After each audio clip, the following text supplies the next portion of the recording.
QSO Today, episode 491, Paul Barnes, W4YRL. This episode of QSO Today is listener-sponsored. Only you can keep the QSO Today podcast coming to you every weekend since 2014.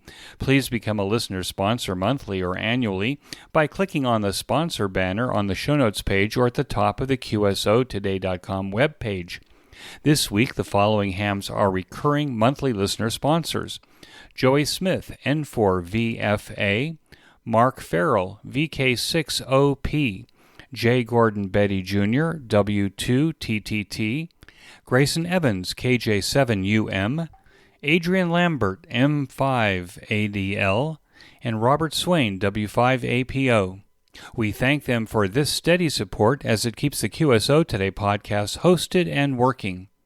I'd like to mention that you can support the QSO Today podcast also by just telling your friends about the podcast, sending our links, and posting on social media.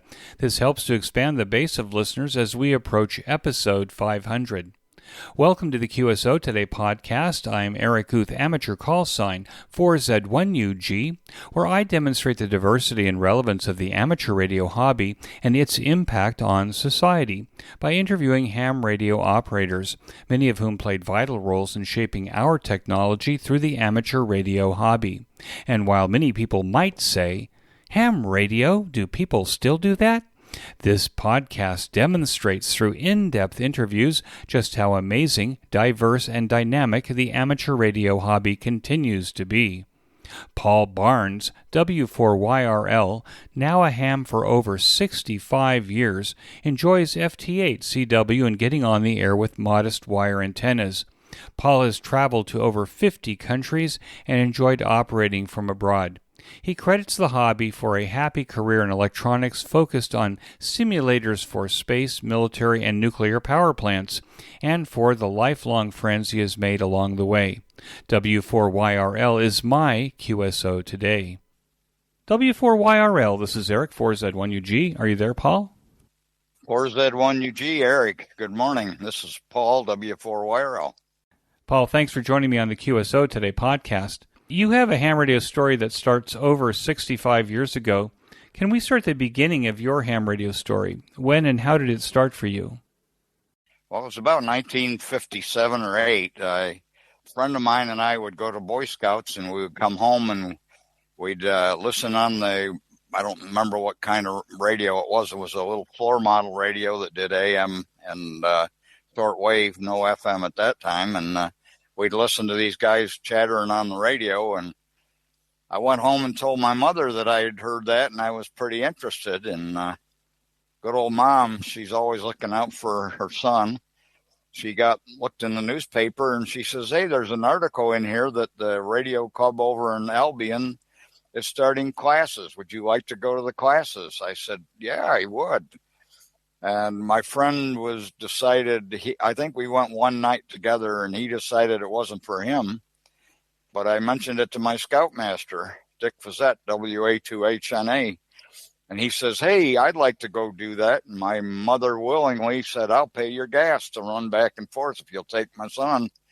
And he said, "You got a deal." So he and I went over, and thanks to the Orleans County Amateur Radio Club, we studied, and then we met a ham called, and I wish I could remember his call letters, Sam Octaviano, lived in our town, and he had a nice side yard, and he had a big dipole up on the side yard, and we went over and met him, and in his basement he had a Sky Raider or something like that, one of those old radios, and we'd sit there with him and talk and listen on the radio, and he got us our novice license. We didn't have the patience to wait until the class. Before Boy Scouts, did you have an interest in electricity or electronics or anything like that?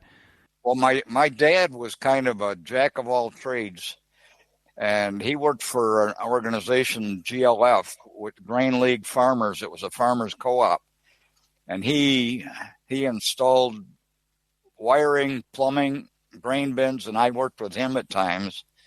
And he was gonna get to be a TV repairman, and he'd bought a correspondence kit from somebody, and I read some of that, and I don't know what else I had that but just the radio part of it interested me. But I've done more than just operate radio. I've built stuff too. I like to.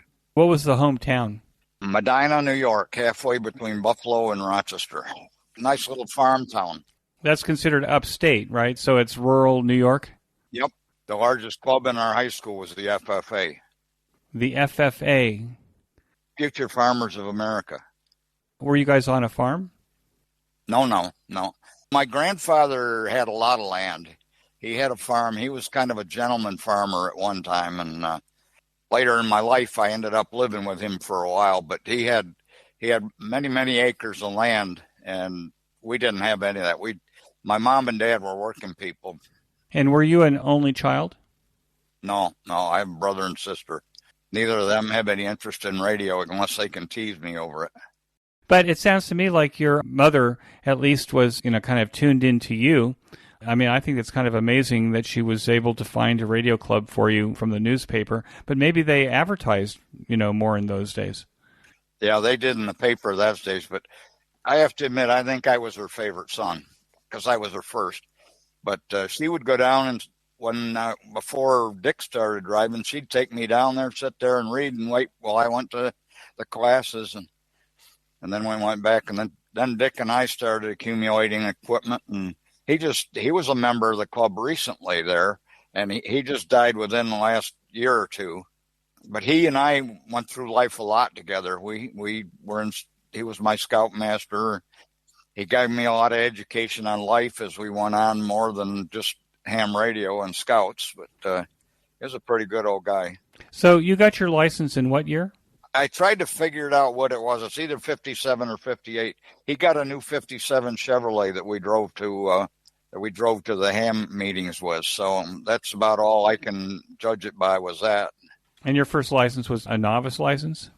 WV2HJR. I think the novice license was only good for a year in those days, right? Right, absolutely. I was within 6 months. And there was a kind of a funny story. I taught classes for a while. I told everybody, don't be afraid of failing. I failed every ham test there is, and I did. He and I went to get the general, and he's sitting next to me. And now you got to remember, we're Boy Scouts.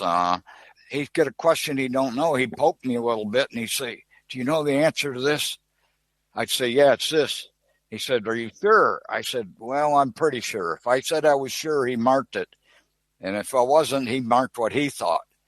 I think the examiner saw him and I talking, and he thought that the examiner was giving me the answers, or that my buddy was giving me the answers when it was the other way around. He got his license, I didn't. And so you had to go back. I had to go back. Mom, another trip for Mom. She went to Buffalo, New York, where I had to go to take the test. And I passed it then without any trouble. Did the examiner remember you from the previous time? I don't think so. I don't know. You're a young kid. You're just bouncing in and out and doing things. You're not thinking about things like that. How old were you when you got your first license? I think about 15. Well, if it's 65 years, I'd had to be 15. And you weren't driving yet, so that's why Dick was driving. No. Couldn't wait for the license, but I wasn't driving. The driver's license, as I recall as a kid, was a rite of passage. Yep, absolutely. But not anymore. I got a grandson that's 21, doesn't have a driver's license. He doesn't care. Oh, because he can Uber. Well, he doesn't do that. They don't have many Ubers around here. I also have 2 children that don't drive, so it's kind of an interesting thing. It's that generation. I think they're happy relying on somebody else. It could be, or the public transportation is better. Well, we didn't have much of that here either. In Southern California, we didn't have it either. So let me ask, did ham radio play a part in the choices that you made for your education and career? Were you smitten by amateur radio? Oh, yeah. Oh, I loved physics in high school. I didn't do real great in physics. I always did good in chemistry for some reason. I got through math by repairing my math teacher's car radio for him. And he was pretty appreciative, and I think he bumped my grade up a bit. But I went to junior college. It was junior college at that time back in Daytona Beach, and took electronics technology. And they were still teaching tubes. And what a shock. I got out and my first job I went to was GE, and there was not a tube in sight. Everything was solid state. Your first job out of junior college was at GE in Florida? Daytona Beach, yeah. What did they make there? We were doing the Apollo project. We were building test equipment for the space program. Wow. I worked on the space program until about 1967 or 8. That was probably one of the nicest things I did. They worked the heck out of us. We worked a lot of overtime to get those guys on the moon. What did General Electric make for the space program? What was their contribution? We made test equipment. It was ACE, acceptance check equipment. They had it out in California. They had it in Bethpage, Long Island. Had it in Houston, and they had it at the Cape. And they tested systems from the capsules and all. We had one console that checked out the AeroMed, which was the medical part of it. All those things, they checked what the pulse and everything of the astronauts. We had other ones that checked the various systems on the. They had brush recorders. They recorded. They had paper they put out, so they had written records of what was going on with a lot of that stuff. And I worked on that till 1968 or 9. Then I worked on a nuclear power plant simulator. That's pretty amazing. I mean, when you think about it, 50 years ago now, right? Oh, yeah, at least, yeah. That we put somebody on the moon. That was 1969. Right. I was living in Illinois at the time, and I remember I got a junk TV from somebody and fixed it so that I could watch the astronauts walk on the moon. What occurs to me is that the ability 50 years ago to measure someone's pulse rate, maybe their body temperature, things like this, with, I would imagine, not very sophisticated equipment. I mean, it's sophisticated for the time. If you have an iPhone, you probably have more computer than they had on the capsule. Maybe more computer than they had in all of Houston, right? Yeah, the Space Center. So what happened after that? You were in Daytona Beach working for General Electric. The space program ends. As I recall, as soon as it ended, I mean, engineers across America were let go. Yeah.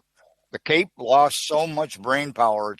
It's hard to imagine all the stuff they lost if they'd have stayed at it, working at it, but they felt they beat the Russians and that was good enough, But I was working my way out of the space program when I went into the nuclear power plant simulator part of it. We were building simulators for San Jose, California, the GE outfit out there. They were making nuclear power plants. And I worked on testing that simulator, and a buddy of mine went to Illinois to install it. And he was there for a year. When he got done, he said, "How would you like to come up here and sit with this simulator for a while?" He says, "I'll get you the job." And he got me the job, and I got transferred to Illinois, and I lived there for 15 months. But then you said that you lived in Germany. Before we started, you mentioned that you lived in Germany for a while, I think in the 1980s. Yep, 3 years. Why were you there in Germany? Once again, all my career was either ship control systems or simulators or something like that. And we had simulators for the Army for their tanks to keep them from shooting each other. Friendly fire is the scourge of the military during wartime. And we made a system, it's COFT, Conduct of Fire Trainer, COFT. They were in Conex containers, 3 Conex containers set in a U shape. And they had a big computer on the left side. The right side was a simulator, which had an instructor sitting there. They had the gunner and the gunner and the commander of the tank sitting in a simulator that looked like the inside of an M1 tank. And then the connecting in between, they did the debriefing after they had their exercises. And we had them all over Germany. I can't remember how many, but I was in the office where we were in charge of the maintenance. I was second in charge over there. I got to drive all over Germany. They gave me a Mercedes and all the gas I could burn, which I used every bit of it. That was a fun job. It was nice. I went for 2 years, and they said, "Would you stay another?" And I said, "Yeah." And my wife said, "But no more than one more." She wanted to get back home. You were also in Israel, I think, for Christmas. Yeah, she came over for vacation. My kids always came over because they weren't living with me at the time. They were grown, most of them. No, they weren't all grown. Two of them lived with my ex-wife. The oldest one lived with me, and she was old enough to be out on her own when we moved to Germany, and we'd been having teenage problems with her. And when I knew I was going, we set her down at the dinner table, and I said, "We're moving to Germany." She says, "Oh, goody." I said, "But not you." I said, "Joy and I are moving." So we went, but we flew them all over. They flew over several times to Germany, and we went for trips around Germany. I've been in 50 countries. When you live in Germany, it's easy to go to 50 countries. While you were living in Germany, were you operating ham radio? Yes, sir. DA1BP. DA1BP. Yeah, that's my initials backwards. Paul Barnes, BP. But my wife she had a technician license when we went over. She got the same class of license I did. And her call was DA1BS. She says, "Why isn't it BJ?" I says, "Because you got so much BS." Were you involved with the amateur radio club there? I went and visited amateur radio clubs, but I wasn't a member of any, not speaking fluent German. There was always somebody that I could speak with there. Germans are big on English. So, but anyway, I met with them. We'd go out for lunch or do something like that. In fact, I had a handheld. I sold one of them. It quit working, and he had it working by the next time we came. The Germans are very inventive and very, very good technicians, you know. I went to a one ham fest over there up in where the Reeperbahn is. I can't think of it. Up in the north. It wasn't Friedrichshafen. It was a different one. And I was totally blown away with what I saw at their ham fest. Far different stuff than we have at our ham fest. We had Commodore computers at that time, and they'd added switches and lights and everything like that to their Commodores. Our guys were happy to just be able to play games on theirs. I had one that I made on Ready, though. What were the modes that you operated, and what was the rig that you took along with you to Germany? CW and probably sideband. I think I might have had a TS-820 at the time when I went over there. I think that's about the time frame. Yeah, I think I bought that when I was working in San Diego. I was there a year and a half, and I had a TR3 there, and I went and bought the 820, which was a really great radio, and sold the TR3 at the swap meets they had out in Santee, California there to a Mexican, I think. And anyway, but I had the 820 over there, and I had a vertical. I put up in the backyard. I drove a big steel stake in, and I mounted I think it was a 4ABT or something like that. I mounted that on it and put tons of wire, buried it in the backyard. The Germans are big about gardening. I can imagine the next person that rented it going out to dig up a garden and finding all this wire. I didn't pull the pipe up either. I drove it into the ground until you couldn't see it, and it was easier than trying to get it out. I can imagine what he felt like when he was trying to dig back there. Especially if he runs into it with his bare foot or something like that. Yeah, well, it's all underground. It was all buried in the ground, yeah. You operated CW. Are you a DX chaser? Not to the extent a lot of people are. I've got 137 countries on FT8 right now, so I kind of look for it, but then I don't chase it. When I work FT8, I work every station I see. I don't worry about only DX. And where they are, just accumulating the conversations. You know, that's the interesting thing. I love QRZ.com. I use that as my logbook. And it keeps track of my states, my countries, and all like that for me. I have now worked 8,000 stations in 2 years on FT8, and I can't imagine I worked that many stations in all the years before this. So, you know, FT8, it's a quick 15 seconds and you're done, you know. And you like FT8? It's easy to do. You know, I just sit here and I can play on the computer and watch the FT8. And I got an old friend that I met back in the 70s, W4YRL, Jim Strandberg in Sanford. He's about 4 years older than me. He's just now getting on FT8, and I'm trying to coach him along. He's a brilliant man. He's got a PhD in plant pathology. He was a professor at the University of Florida, and he knew as much as most of the electronics engineers I knew at GE when I met him. And he does a lot of things like that. And he's just now trying to catch up with the FT8. Do you collect QSL cards? Did you collect QSL cards, and do you still? Yes, you see them on the screen in the back if you can see up there.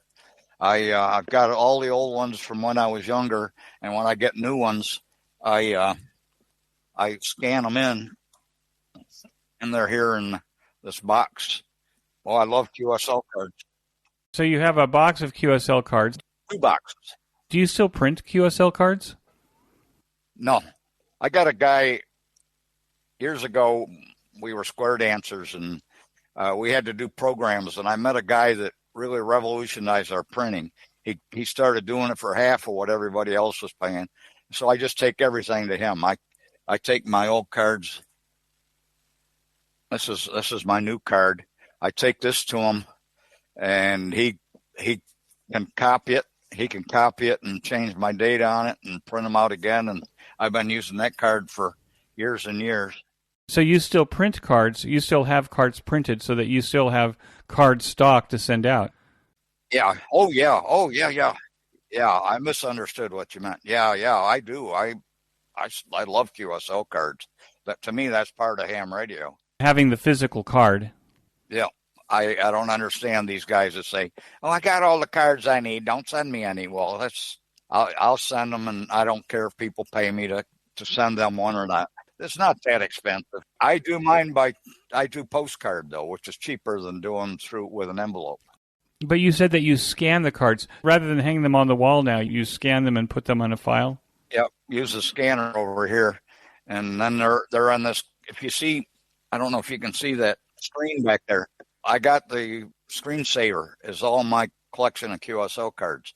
They pop up. Changes a new one every minute or two.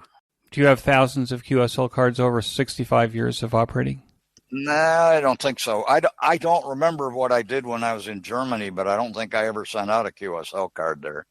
I don't know. I might have if they were in the U.S. because I could use the U.S. mail. I did use the German mail too, German post, which was extremely efficient.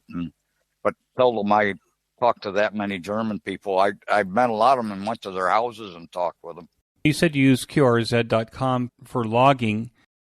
And Longbook of the World is also, but QRZ.com is my main. When I'm working FT8, it's open on one computer, and the other computer I'm doing FT8. Plus, I've got a spreadsheet in there that I add them to also. So you've got it backed up, and you've got it in multiple places. Yeah. I think QRZ also, do they do confirmations? Yep, they do confirmations. They told me I've worked 8,000 some stations, and I got 6,000 confirmations. Oh, that's pretty amazing. Yeah, it is. Yeah, it is. And now this mid-show break. The future of podcasting and the QSO Today podcast is listener sponsorship. It keeps us lean and focused on providing you the best ham radio interviews since 2014. You can keep the QSO Today podcast commercial and sponsor-free by becoming a listener sponsor yourself. For $10 a month or save 20% at $100 per year, you can become a listener sponsor. I am now recording the QSO Today podcast as video interviews that are available only as a benefit to listener sponsors through our QSO Today community website. As I develop the sponsorship tier, I will add bonus content for listener sponsors. Listener sponsors, not donors, are automatically members of the new QSO Today Academy. I am building the Academy website to include access to our Sequel.io networking lounges all of the time and Academy resources including over 400 previous Expo presentations with Q&A and additional helpful ham radio educational resources. The benefit of listener sponsorship as an alternative to commercial sponsorship is that commercial sponsors influence the content and comments in the podcast. Listener sponsorship allows a greater degree of freedom to discuss any ham radio subject without commercial consequence. I have eliminated all commercials in the QSO Today podcast from episode 445, with the exception of the Ham Radio Workbench podcast, as I think that this is a serious asset to a well-rounded ham radio education. I am not using Buy Me a Coffee or Patreon, but my own system for managing the community that could form out of the podcast. I direct you to the sponsorship section of the show notes pages beginning with the episode 444, where I list all of the contributors to the podcast since 2014, including sponsors, donors, and hams who have paid for transcriptions. If sponsorship is not your interest, then you can make any size donation to the podcast by clicking on the donation button on the QSO Today podcast website at qsotoday.com. There is a slider that you can use to adjust the amount of your donation. If you want to make your donation monthly, click on the recurring donation box. It is the recurring donations and the listener sponsorships that keep the lights burning here. Finally, you don't have to contribute anything to listen to the QSO Today podcast. You can use my Amazon affiliate link before shopping at Amazon by clicking on it on the right side of the show notes page. This will signal Amazon to send us a small percentage of what you purchase. This is the most painless way to ensure that the QSO Today project will be here next week. I want to thank everyone who has contributed and will contribute to my effort to create this oral history of amateur radio since 2014. It will eventually all be in the public domain for hams in the future to enjoy. Be sure to become a listener sponsor or make a donation today. And now we return to our QSO Today. What ham radio club do you belong to now? Well, the Orleans County Amateur Radio Club. You still belong to it, even though you're in Orlando or you're down in Florida, right? Daytona, yeah. Yeah, we do it by Zoom. When they had COVID, all they did was Zoom. So I fit right in then, but now there's still 3 or 4 of us that do. But the trouble is I fall asleep at night about 7 o'clock and I miss the meetings. If I had to drive, I would make the meetings. And you'd have the stimulation of being there live. Yeah, I guess the problem with, I discovered this too, with Zoom meetings or conferences, that I'd have to be at the top of my game in order to be able to participate. Stay awake and pay attention. That's right. Are you volunteering? Are you active with any local clubs in your area?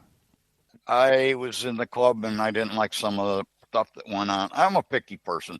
I'm more of a loner. Most everything I've done in ham radio has been by myself or with my friend Jim back there. And, he and I were both kind of loners. And we built our first 2-meter FM transmitter together, Pipsqueak from QST. And he was the one that was smart enough to help me get it going. So, and I used a converter with an old Motorola radio to get on 2-meter FM. Yeah, I remember the Motorola radios. Let me ask you, you used to receive Monitoring Times magazine. Yeah. Was that because you were listening to things other than ham radio? Were you listening to public safety and taxi cabs and stuff like that? That was a pretty good magazine. In fact, I liked that better than a lot of the ham magazines because it had a lot of stuff like that. It was interesting stuff, and they might even tell you how to listen to a satellite or something that you might not find out otherwise. And there's other stuff around too that's interesting. Yeah. Do you still listen to things outside of the ham pans? No, not so much. They had a ham fest, a local ham fest here. They had about 20 hams, and I took my scanner. The display was starting to get faded. I took it and sold it, and that's about all I have for listening. It could have been outside of the ham bands. Although I do have a couple dongles here. The SDR dongles. Yeah. Right, that plug USB SDR dongles. Everything's at hand here. And have you set them up? Have you tried setting the SDR dongles up? Yeah, I got rather discouraged because some of it didn't work the way I thought it ought to work and all. And I'd probably go back and try it again. There's new software out now for them. SDR, what is it? SDR something. There's a free program out that deals with SDRs, and you plug them in, and it'll narrow down the range so you don't look at the world all the time on it. You mentioned earlier that you're a Windows operating system guy. Yeah. Does that mean that the software that you need for your SDR dongle is going to be Windows-based?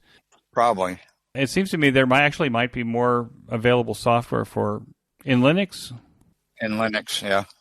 I had Linux one time. I had a couple computers that had them side by side, Windows and Linux. I've got a laptop out in my junk room, that I can't get going right away on Windows, and I thought of downloading Debian or one of those and put on it and see about getting back into Linux. It's not that complicated. It just takes a little time to fool with it. Yeah, I'm on Linux. I actually like it quite a lot. Yeah. I make my living supporting Microsoft Office 365, but I kind of like Linux. It just kind of always looks the same. You're not the guy that calls me and says, you got troubles with your computer. It's on 365, except you have an Indian accent when you do that. That's a scheme. I know that. I'm calling from Windows. You have a problem. My wife got into ransomware a couple times. Most people read and do what they say. I never do. They say, don't shut your computer off. You shut it off, turn it back on, it's gone. Never bothered. Well, it's true that you probably shouldn't let them have remote access to your computer if they ask. Oh, no. Somebody called, one of my friends called, and the guy said, well, you got to do this and do that. And he called me. He says, what do I do? I said, shut it off. I said, don't listen to him. I said, when you turn it on, it'll be okay. And it was. So do you have a ham radio workbench? Well, you see it here. This is it, basically. I got a small house. I don't have a workbench for much of anything. There's a bench out in my wife's side of the garage that'll fold down. I can use as a workbench. And I've built some things out there. I like building stuff, but I haven't done a lot of it lately. And you've got some stuff that looks like it's built behind you. What do you have over there? No, none of that stuff I built. I've got stuff in this closet over here that I built. You didn't build the Bidex? No. It came that way. I've got to modify it. Yeah, I got to modify it. It works good. I got on and did some FT8 contacts, but I didn't like the way it did FT8 because I suspect that maybe that person's Linux version of FT8's different than the one I use on Windows. And I'd like to get it more like that one because I really love how this one works. It logs for you and it does all kinds of stuff for you, you know. What is the current rig that you use to operate FT8? IC 7300. Well, that's a pretty nice rig, huh? Seems to be the common radio of the common man today, you know. Buddy bought one and he was so impressed because he and I'd worked with these older tube radios and all like that. Another story, I'll talk forever if you want to make this a 2-hour program. I would like to go back because I ran into a picture of you sitting in front of your first rig. No, that wasn't me. That was my buddy Ollie, WA2BMP, sitting in front of my rig in my chicken coop, which was my ham shack.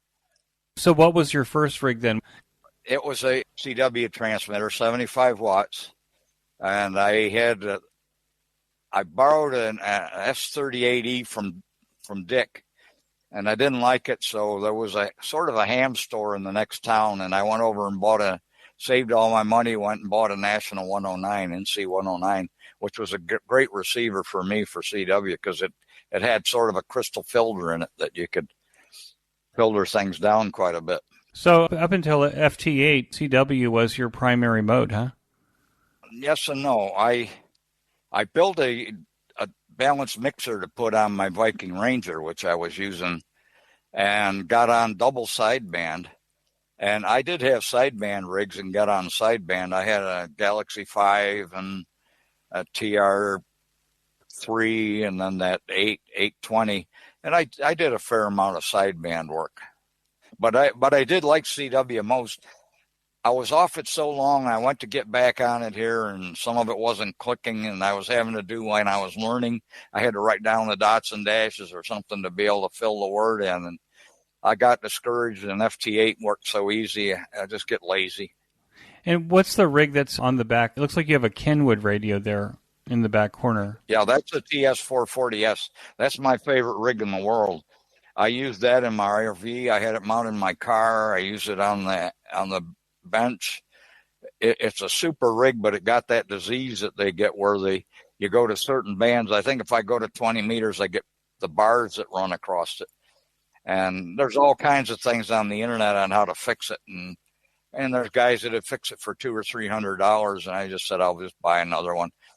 So some guy offered me $50 for it or $30 for it. And I remembered it still works on 10 meters. So now I've got it working on 10 meter FM. I put up a vertical dipole in the backyard and it's hooked to that dipole, and I just leave it running on 10 meter FM, and then I can check out 10 meters somewhat with it that way. And I had 3 contacts yesterday on 10 meters FM. Are there 10 meter FM repeaters? Oh yeah. Yep. There's I've actually worked through some of them. There's one in New York. There's one in, what's the island out there? Virgin Islands. I think they had a repeater on 10 meters that people talked about a lot. But there's a lot of them around the Midwest and all up through. When the band's open, you can kerchunk a lot of repeaters. Are there actually people there besides kerchunking? Oh yeah. Yeah. Sometimes people that have that in their car, believe it or not, 10 meter FM rather than 2 meters. But I think that when the band's going to get better, and it's great right now. I don't know if you listened on 10 meters much. Well, FT8 is all I can judge by. The FT8 has been open into Russia to everywhere. I worked at ZL yesterday on FT8, and if that's indicative of how the bands are going to be in this cycle of the sunspots, we're going to have a great time. 29.6 is 10 meter FM. Yep. And that's a calling channel, is that right? That's the calling channel, right. Do you hear much activity there? Is that where you listen? That's where I was listening, and it was talking when you were there, and I turned it off so that it didn't interrupt us. Sometimes it's just, you can tell somebody's there, but you can't hear them. And then you get some of these foreign guys that come on, and they talk so fast I can't understand them. I'm an old man. I don't decode real well lately. Maybe some new hams or some returning hams are listening to this episode of the QSO Today podcast, and they hear you say that the Kenwood TS440S is the favorite rig of all time. What made it the favorite rig of all time? Because I'm assuming they're still out there. It was intuitive. Yeah, it was intuitive. To me, it was the easiest rig to set up to do anything. If I decided I wanted to do FM, touch, and you were on FM, and it was easy to do. I loved it. Like I said, I had it in my RV, and I could operate mobile. And I did a lot of work for the county hunters. I'd be out mobile with the RV, and somebody'd say, "Well, you're close to this county. Would you go there for me?" And I sure would. And I loved the RV too. I wanted to live in it, and wife didn't. She wants a house. So that's where you are right now? I'm in Ormond Beach, north of Daytona Beach. We're on the coast.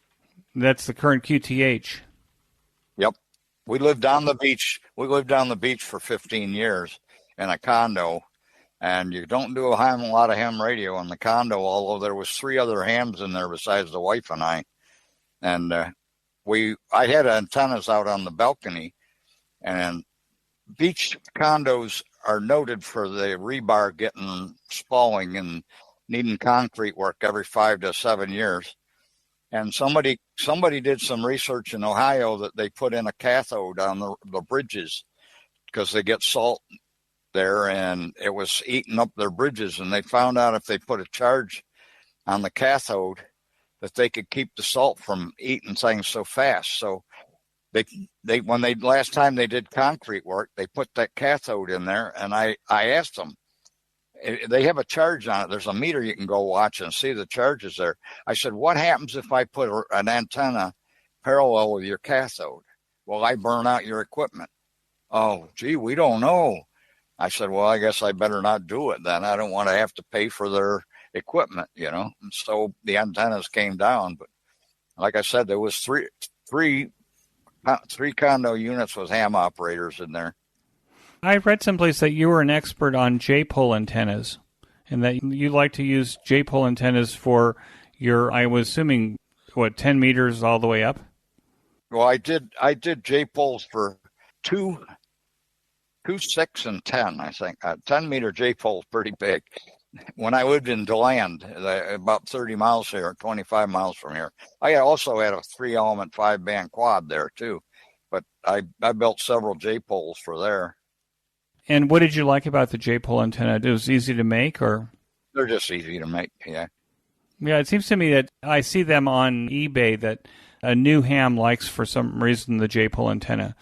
Well, they're easy. You can hang it from a friend of mine lived in a trailer park over there, and he put something on the top of it, and he hung it from a string out of a tree, and nobody ever noticed he had a 2-meter antenna there. Right, and I guess you can make them dual band. You can make them VHF, UHF. Yeah, I never got into it that much. I kind of like J-poles, but then I like a lot of different antennas. Most hams like to fool with antennas. Do you still fool with antennas? I got a 40-meter dipole, 40-meter off-center fed dipole, and I got a squalo. And that's an interesting thing. I've got PV masts holding up my antennas. The off-center fed's on one, and the squalo's on the other. The squalo is made out of copper. The pole on the squalo is all rusted. Galvanic reaction. And the copper tube? Yeah, the copper beat. No, it's the galvanic. The iron part's going away. You need a zinc plate someplace. Yeah, that's what was suggested before, and I'm going to replace them, and I'll see if I can find something they use in boats. They use zinc, or they use them in water heaters too, as a sacrificial element. Well, I remember working on boats 50 years ago, and they put the zinc plate on the bottom of the boat and then tie the grounds to the zinc plate. Yep. It was safer than having one of your bulkheads rust out. Yeah. And your boat sinking at the dock or something like that. Yeah, which can happen. We have that happen a lot around here. I know you mentioned that you go to some local ham fests occasionally. Are you still buying equipment? Or are you still buying gear? No, I've got a moderator in the other room that controls that now. I've got 2-bit radios back there she let me buy. I got a Chinese Xiegu 5105 and the BitX. And she never complains. She just puts up with it. But I know better than to push it too much. Now, the Xiegu, that you also operate FT8 on that as well? I did that kind of because it was a challenge to see if I could operate QRP on the Xiegu. And I did. I got it on, and I made a couple contacts. And it's like a lot of the other ham stuff I get. I made a RIDI unit one time. I got on it and made a few contacts, threw it in the junk box. It's stuff I want to learn the technology for and see how it works. And then that's good enough. What excites you the most about what's happening in amateur radio now?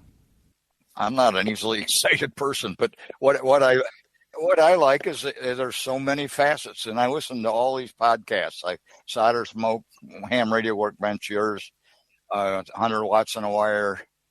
It's pretty much universal that it's a hobby with hobbies with the hobbies. You know, there's hobbies in the hobbies. If you like to work on computer controlled radios, you can do it. You want to work on satellite radios, you can do it. It's all right there. You know. That's why I don't understand. Well, I guess they don't get exposed to it. Young kids, you know. I think now people are working trying to get it in the classroom, which is a good thing. But then everything's suffering from that. We were square dancing, and people were dropping like flies, and they weren't filling the square dances in. We play cribbage. We play tournament cribbage. Every time we go to a tournament, oh, you heard this guy died. You heard this guy died. And there's no young people coming in to make up for them. Everybody has different interests. Or they don't have any interests at all. Yeah. I'm going to complain for just a second. And that is what I see with the kids is that they are so overprogrammed that they don't have a chance to actually become good at any one thing. At least that's what I see. My wife and I do lots of things. Like I said, we used to square dance. We were presidents of the club for a while. We play tournament cribbage now, and we run a cribbage club. But she's got sisters that have no hobbies. They don't do anything. You know, they watch television. They like to cook, and some of them sew a little bit, and some of them paint a little bit. But they don't have anything that they're really passionate about that they do. Do you have any ideas of what was it that made you passionate about ham radio? I don't know. It's just the learning and the technology, I guess. Plus being able to talk to people around the world. To me, it was always interesting to do that. You can do that now with like we're doing it right now, using Google Meet. Yeah. For example, you can talk around the world. Is it something different? Years ago, I was on Net Meeting, which is basically like this. Hams all over were on it, and I'd get pictures of hams waving their handy talkies and doing that, and still talking on Net Meeting instead of turning their handy talkies on.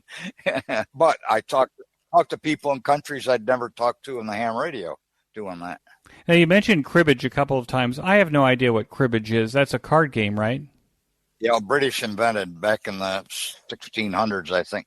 Lord John Suckling invented the game. It's a 2 or 4 hand. Oh, you can play any number of hands. Our tournaments are 2-handed, and it's a board. I don't think I've got one in the room here. It's 121. It's 121 pegs. You play with cards, and the object is 31. You deal out 6 cards. I keep 2. The dealer keeps 2, and the other person has to give you 2. That makes a hand. He has a hand, and you have a hand. You play your cards and try to get 15s or 31s or matches or runs, sort of like poker or rummy. And the object is to get your pegs down to the end hole, 121, before the other one does. And it's quite a social game. We all know each other, and we play the same people every week. Tuesday nights we have a club. We have anywhere from 6 to 10, 15 people there to play. And we go to tournaments. We go to one that the first one I ever went to had 800 people playing in it. And that was quite an experience. But we're well into cribbage. We know people all around the U.S. Now, does cribbage use a regular deck of cards? Yep, 52 cards. A standard 52-card deck? Yeah. Not like euchre where they take cards out of it. But we play several other card games. We play hand and foot, which is like canasta, if you ever knew what canasta was. I didn't. I mean, I've heard of it, but I didn't know what it is, yeah. It's an old folks game. Bridge actually used to be a young folks game. I'm not smart enough to play bridge. Yeah, I'm not smart enough to play bridge. Not smart enough to play poker either. So there's poker's where the money is if you want to really make money. Or lose money. Yeah. I guess it depends on your face, right? Whether or not you've got a poker face. Yeah, well, that too. Plus how intuitive you are looking at other people's faces. Plus the pros do a lot of things that people don't understand. They sponsor each other. They go out and they pay the people part of their purse if they win. They know who the good players are, and the good players support each other. Do you have any plans this year to try something new in ham radio that you've never done before? Well, I don't know. I always look at the satellites. I did satellites years and years and years ago, when like AO1 or 2 or 3, where you went up on 2 meters and came down on 10 meters.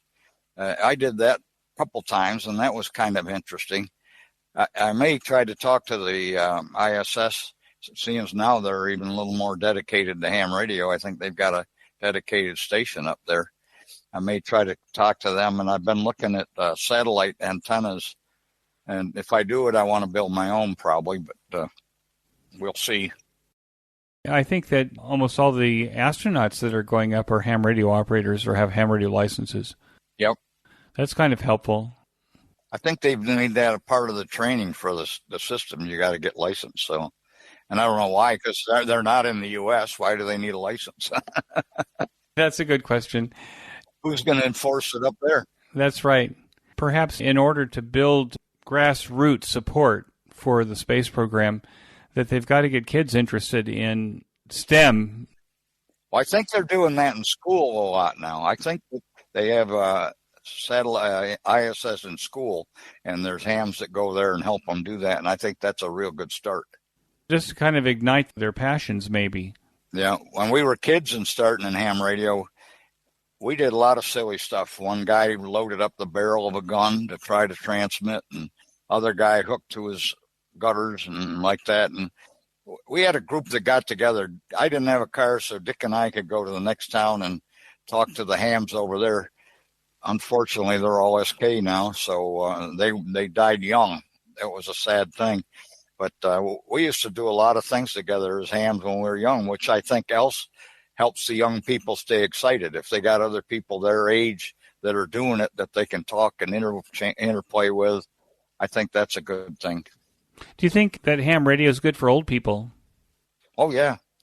Helps your mind, I think. I hope I haven't lost all mine yet. I know some of it's gone away. From a social standpoint, do you think that it helps to keep older people engaged? Are you using it as a social mechanism at this point? Not so much. Just my buddy Jim, I call on the phone once a week to see what his progress is. And that's what I would advise anybody that gets back into ham radio, is try to contact some of your old friends. It's just nice to do that, you know. If you were giving advice then to returning hams, that would be get in touch with your old friends? Yeah, I never lose a friend. If I had a friend back in grade school they're still my friend now. There's other people, once you're out of sight, you're gone. And most people don't feel like I do. So I go back and I'll say, hey, you remember us? And they'll say, yeah, sure. I was a cut up in school. Most of the people didn't like me. I don't think so. But you still have friends from those old times. Oh, yeah. But I don't know. It seems that smart people gravitate to me, and I'm the bottom of the rung. And, my best friend still today, that we were in high school and in Boy Scouts together. He was a big scientist with 3M Company, and he was one of the smartest guys in school, and he hung around with me. And me, my brother teases me that if I hadn't got a D in Latin, I wouldn't have got out of high school. I want to take a minute to tell you about my favorite podcast, the Ham Radio Workbench Podcast, with George, KJ6VU, and now joined by Rod, VA3ON, Mike, VA3MW, Mark, N6MTS, and Vince, VE6LK. Every 2 weeks, George and company offer up a status report on the many amateur radio projects on their workbenches and explore projects on their guests' workbenches. This group is project active and prolific, covering many technical areas of amateur radio. So the next time you want a deep dive into ham radio electronic project building, or to learn about technology, tools, test equipment, construction techniques, and the rest, listen to the Ham Radio Workbench podcast, available on every podcast player and channel. Use the link in this week's show notes page to get to the Ham Radio Workbench podcast directly. And now back to my QSO. So, what's the secret then of keeping in touch with your old friends? I mean, I think that you're the first person I've talked to that has actually told me that they actually do keep in touch with their childhood friends. I don't know. I try. Do you have a calendar? No, I'm not an organized person. Eric, I bounce off the walls. I'm not very organized. So when the spirit moves you, you pick up the phone and make a call? Yeah, I might. Yeah, I got one of my neighborhood friends. He's moved to Tennessee now. Maybe every few months I'll call him and say, Ralph, how's it going? And he's not a ham. He knew I was a ham. All my friends did. They see me from the ones in school and all that lived in the neighborhood. They say, you still doing that ham radio? I say, yep, after all these years. In fact, I used to take them over and show them the ham radio. They were kind of interested, but never enough to get a license. I think it's still a big commitment. I think getting the license, that was always the hurdle. I think even now, it's still the hurdle. When I got my advanced license, I was working outside of Washington, D.C. Had a job that was kind of a sit and watch the equipment kind of thing. And I got the book out, and I not only got that, I got my commercial license too at the same time. Went into D.C. and took a test there and got my advanced, and I got my extra back here when I forget where I was. Well, I think I might have been living in Sanford with my buddy. He and I went over. I was teaching a class, and I went over to take the test when the class kids went. They weren't kids. The adults went for their general tests. One guy said, "I never studied." He aced it. I don't know how he did it. He's a real religious person. That's all I could figure. And then I failed it. And then I went back with my buddy. He failed one time. He failed the code test of all things. He copied what they had to copy, and he had to send. And he made a mistake, and he went, dit, dit, dit, dit, dit. And the guy says, "What was that?" He says, "I made a mistake." He says, "You fail." He says, "But it's got to be 1 minute out of 3 minutes. What? Just because of one thing, he failed?" The examiner was having a bad day, I guess. So he had to go back and do it again. Yep. And did he go back and do it again? Yep. He's got it. He and I got our extras together. So you have a code extra. Yeah, 20 words a minute. And I was doing well more than 20 when I went. And like I said, a long time I couldn't afford a sideband radio, so CW was it if I wanted to be on the air. Well, I was reflecting the other day about what was it that made amateur radio so different from anything else that we could do as kids. And I think it was the test. The test was the determining factor of whether you remained on the citizens band or you actually kind of entered the amateur radio ranks. Well, I never got on the citizens band. I did it after I got my license. I had friends that were over there, and I'd go over and talk a little bit to them, but that was it. I had citizen band radios. I had one in my RV, I think, for a while, and I just never saw it. What the attraction was of it. I think the secret sauce was the code, because we knew the code. We knew something a lot of other people didn't know, and it was neat to be able to talk to somebody in a language other people didn't know. We never got credit for knowing other languages. I can speak German and Spanish now. They tried to teach me French in school. I had no interest. And as you heard, I almost failed Latin. But Latin's the base for a lot of languages anyway. But I worked in Spain a couple months and never had any radios over there, though. But I don't know. I wished I'd have spent more time learning the languages, too. You probably speak more than one language. Well, obviously, if you speak Hebrew, you speak more than one language because you speak good English. Well, I don't speak Hebrew very well, believe it or not, but after 24 years here, I can get around. Let's just say I can get around, but they say that when you master a language, when you understand its jokes. Yeah. I don't understand its jokes, so. I used to ask the people, well, there's a couple things I'd ask. How does a rooster crow in your language? Kikikadi or takadoodle-doo. But then I'd say, they moved to the U.S. I said, what do you dream in? Do you dream in German or do you dream in English? Do you dream in French or English? And if they said, well, we're dreaming in English, well, then I know they pretty well mastered the language. But if they're dreaming in their mother tongue, well, they're still learning a little. It's hard to acquire a new language when... After you're 18. Oh, really? It has to do with the age? 18. You can tell somebody that moved into the U.S. after they're 18. They'll still have some of their old language characteristics in the way they speak. They may still have their foreign accent. You may not get rid of that. But if they move in before 18, well, partly because kids will play with each other and they'll learn languages. You don't have to teach them. If they play with somebody with a different language, they'll learn that language. That's my theory. No, I think you're right. I see it all the time. And I think every kid ought to be taught 2 languages. Europe, they do it all the time. It doesn't ruin the kids. If you're in Switzerland, you might speak German, French, and Italian, right? All right. It depends on where you are in Switzerland. I had a friend over there that I worked with. He was Dutch. And where was his wife from? I forget, somewhere else. And they had a kid. I said, "You're teaching your kid both languages, aren't you?" "No, we don't want to ruin him. We want him to be good in one language." Well, that's ridiculous. Teach your kids 2 languages, 3 languages. My theory is if you know 2 languages, you can learn 100 languages. It's that second language. I think you're right. I mean, I know people that speak 7, 8 languages here. Yeah. And it's because they were young. Italian, French, Spanish, Romanian. They're all Romance languages. They all came from the Romans. They all had that as a base. I think Romanian actually has a whole different, maybe even Oriental root to it. It's either Hungarian or Romanian are not Romance languages. Hungarian is not a Romance language, but I think Romanian is. I think that's the one that's kind of out of it. Maybe. I guess I'll have to look that up, yeah. I could Google it while we're sitting here, but...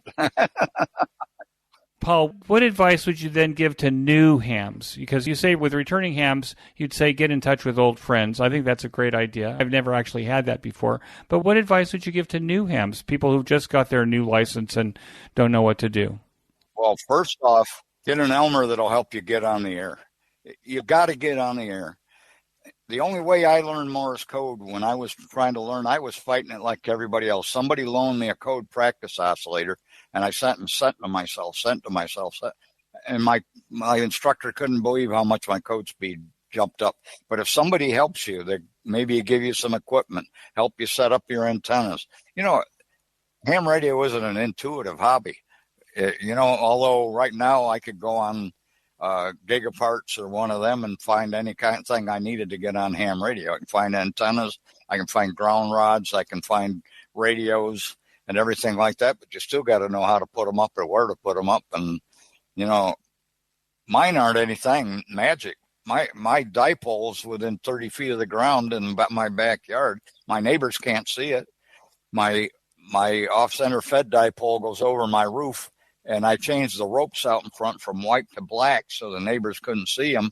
I don't want to make my neighbors mad at me. We don't have an HOA, but I don't want my neighbors mad anyway, get somebody to help you get set up and get you started. And there's so many things in ham radio. Like we said before, it's got a hobbies within hobbies, and find something you like and get started in it. And I think that VHF is not a good starting place for hams, although a lot of them got stuck in the old days in technician class. But I think you got to get on the radio and make contacts and find out what are good things to do. And Elmer can help you with that.